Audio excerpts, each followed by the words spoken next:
తమ జీవిత కాలమంతా సంస్థ కోసం దారపోసి రిటైర్ అయినా కూడా హక్కుల కోసం వీధులెక్కాల్సి రావడం దారుణమని ఆర్టీసీ రిటైర్డ్ ఉద్యోగుల జేఏసీ నాయకులు తీవ్ర ఆగ్రహం వ్యక్తం చేశారు.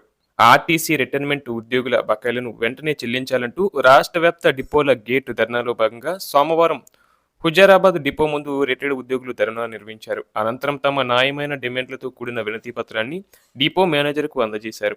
ఈ సందర్భంగా జేఏసీ నాయకులు మాట్లాడుతూ ఆర్టీసీలో 30 నుంచి 40 సంవత్సరాల పాటు అతి తక్కువ జీతాలతో వివిధ హోదాల్లో సేవలందించి మధ్యతరగతి జీవితాలు గడుపుతున్న తమకు రావాల్సిన బకాయిలను ఆర్టీసీ మేనేజ్మెంట్ ప్రభుత్వం ఇంతవరకు చెల్లించకపోవడం అత్యంత బాధాకరమన్నారు.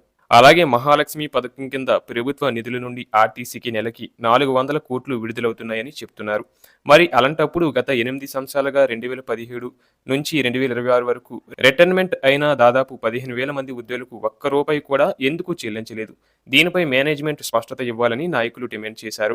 సకాలంలో నిధులు అందక ఆర్థిక ఇబ్బందులు, అనారోగ్యం కారణంగా గత 8 ఏళ్లలో సుమారు 300 మంది రిటైర్డ్ ఉద్యోగులు ప్రాణాలు కోల్పోయినా మేనేజ్మెంట్లో చలనం లేకపోవడం దురదృష్టకరమన్నారు. అలాగే ఆర్పీఎస్ 2017 బకాయిలతో పాటు లీవ్ ఎన్కాస్మెంట్ గ్రాట్యుటీలను తక్షణమే విడుదల చేయాలని, 2021 నుండి 2024 వరకు పెండింగ్లో ఉన్న 11% బకాయిలను వెంటనే చెల్లించాలని అన్నారు. అలాగే తారకరత్న ఆసుపత్రుల్లో రిటైర్డ్ ఉద్యోగులకు ప్రత్యేక వైద్య సదుపాయాలు కల్పించాలని, రిటైర్డ్ ఉద్యోగులు వారి జీవిత భాగస్వాములకు సూపర్ లగ్జరీ బస్సుల్లో ఉచిత ప్రయాణ సౌకర్యం కల్పించాలని, పీఎఫ్ పెన్షన్ శాంక్షన్ చేయడంలో జరుగుతున్న జాప్యాన్ని నివారించి త్వరగా పరిష్కరించాలని పేర్కొన్నారు.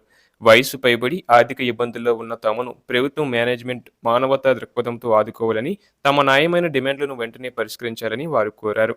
ఈ నిరసన కార్యక్రమంలో JAC chairman TS Singh, R Reddy, AR Reddy, Subhavardhan, Prabhakar, Sudarshan, Ailaiah, GM Reddy, Khadar, Chari, పియర్ మోగిలి తదితర రిటైర్డ్ ఉద్యోగులు, కార్మిక సంఘాల నాయకులు పెద్ద సంఖ్యలో పాల్గొన్నారు.